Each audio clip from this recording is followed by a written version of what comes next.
What up, guys? The Bench Buddies are back with my NFL Week 5 power rankings.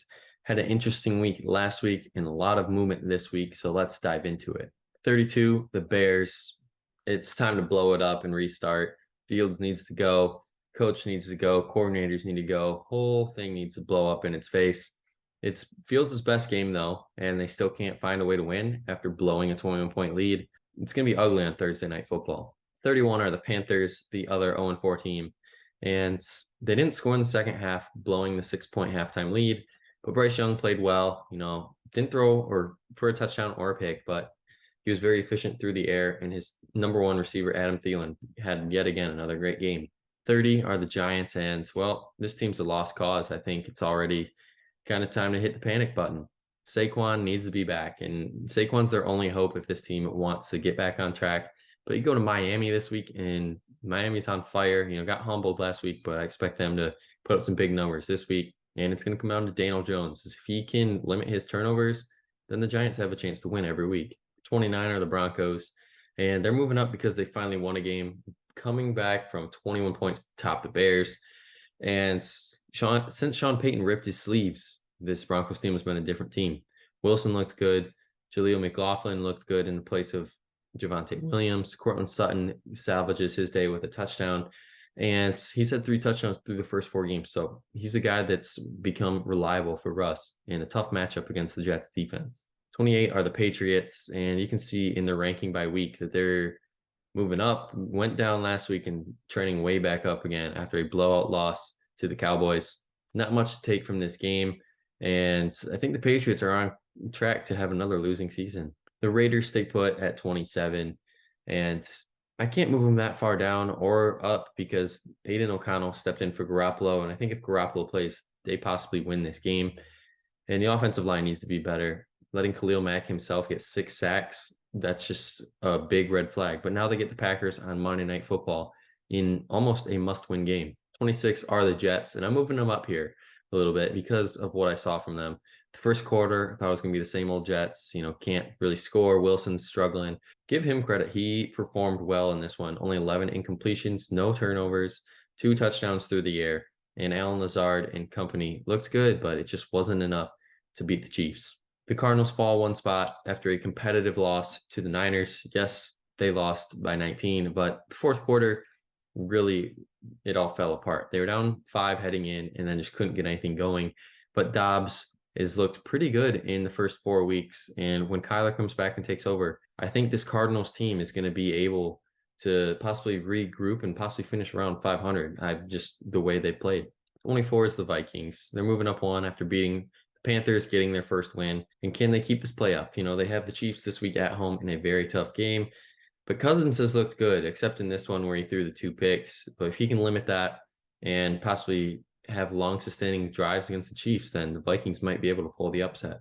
23 are the Colts. They lose an OT to the Rams, and they're down 23-0. Came back all the way to tie it, get to OT. Rams win the coin toss, drive down the field and score. And, it's a big disappointment there. But the big news for them is that Jonathan Taylor is practicing tomorrow on Wednesday. And if he does intend to play, then this Colts team just got a huge boost. But in the meantime, Zach Moss has looked good in his place. 22 are the Saints, and they're falling after an ugly home loss against the Buccaneers. And I think Derek Carr probably shouldn't have played this one, in my opinion. I know how tough he is, but it just didn't seem like they really were going to do anything.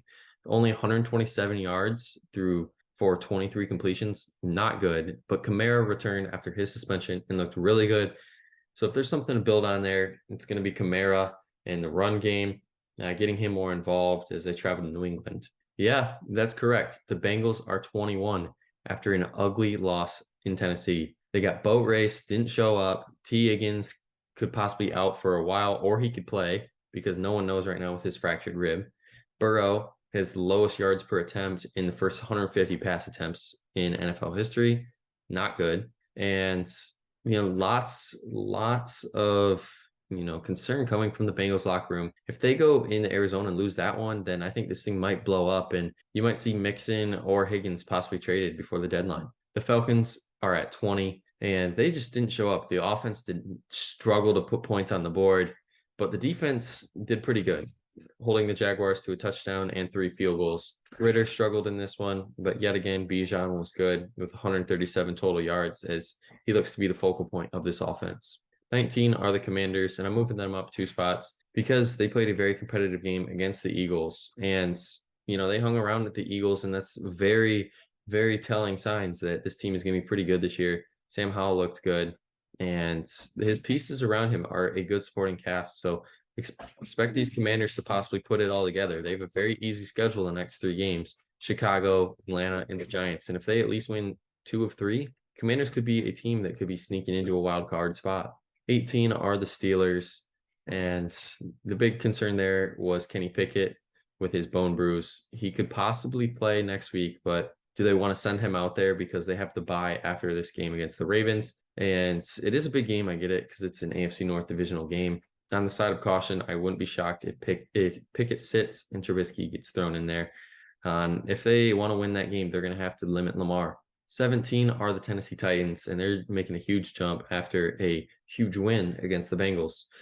Derrick Henry did it all in this one, throwing for a touchdown, running for a touchdown, over 100 yards. The defense really showed out in this one, holding the Cincy to just over 200 yards. So if they can go into Indy and win a big AFC South game, Titans might be right on track to getting back into the playoffs. 16 are the Browns, and they're only losing 1 spot here because of the loss against the Ravens. And they struggled, and that's because they didn't have their main quarterback, Deshaun Watson. DTR really struggled in this one in his first career start, and now they head into the bye, hoping Deshaun can get healthy and play better out of the bye. 15, the Texans move up a ton of spots here, and that's because they're already exceeding expectations for this year. Stroud looks like he's going to be the clear-cut rookie of the year through the first 4 games. Nico Collins emerging as his favorite target.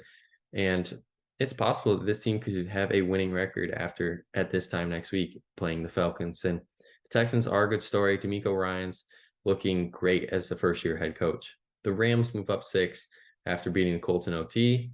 Puka Nacua has looked great, 39 catches in the first 4 games, NFL record. And yet again, another great game from him, and scoring his first career touchdown in OT to get the win.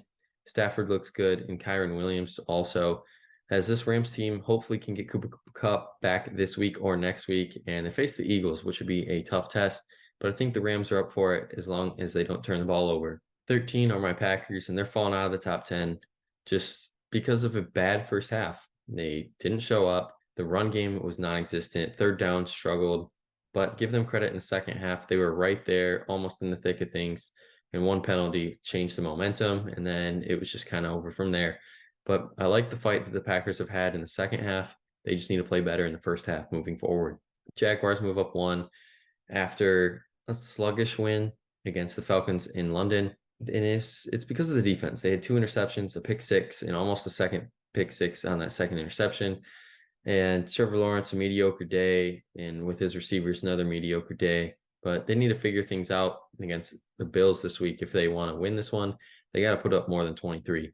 11 are the Los Angeles Chargers. They beat the Raiders at home, and you can thank Khalil Mack for this one. 6 sacks, and it's just a great game from him. I think he's the 7th player in NFL history to do so. And Herbert had 3 tutties, propelling the Chargers back to 500. They go into the bye kind of sitting right where a lot of people thought they would be, 2-2, but they get a tough 2 tests out of the bye facing Dallas and Kansas City. So they're going to have to come ready if they want to win those. Kicking off my top 10 are the Tampa Bay Buccaneers. Yes, they are already in the top 10. A win on the road in New Orleans, 26-9.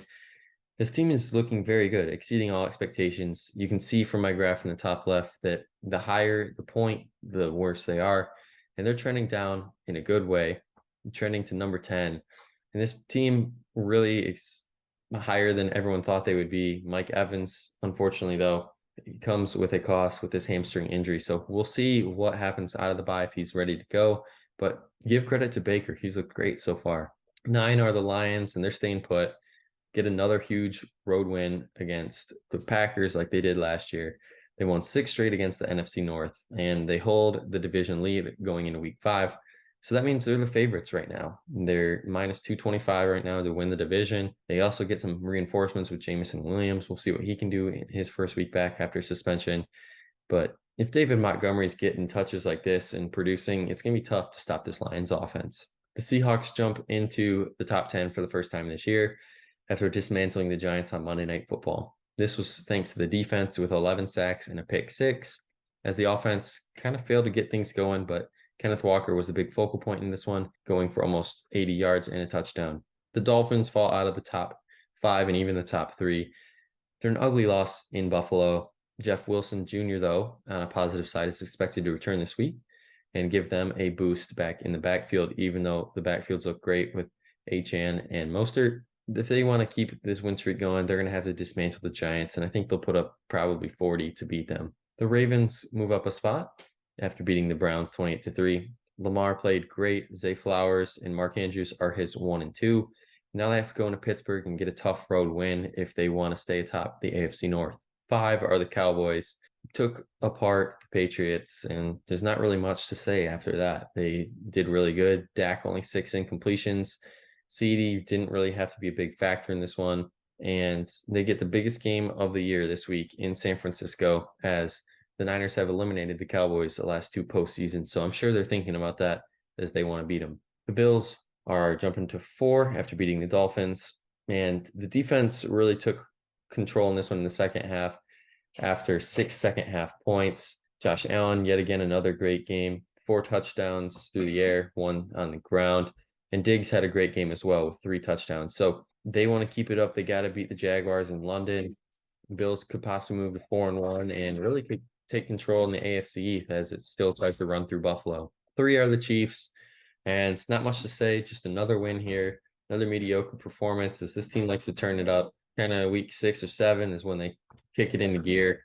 But this is a game that I'm going to take away that they played a balanced football game. 1 yard apart in rushing and passing yards. And if the Chiefs can do that in every game, then it's going to be tough to stop this offense because Mahomes has had to perform a lot better than the rushing game. And if he can have a rushing game, then this Chiefs offense just got a whole lot scarier.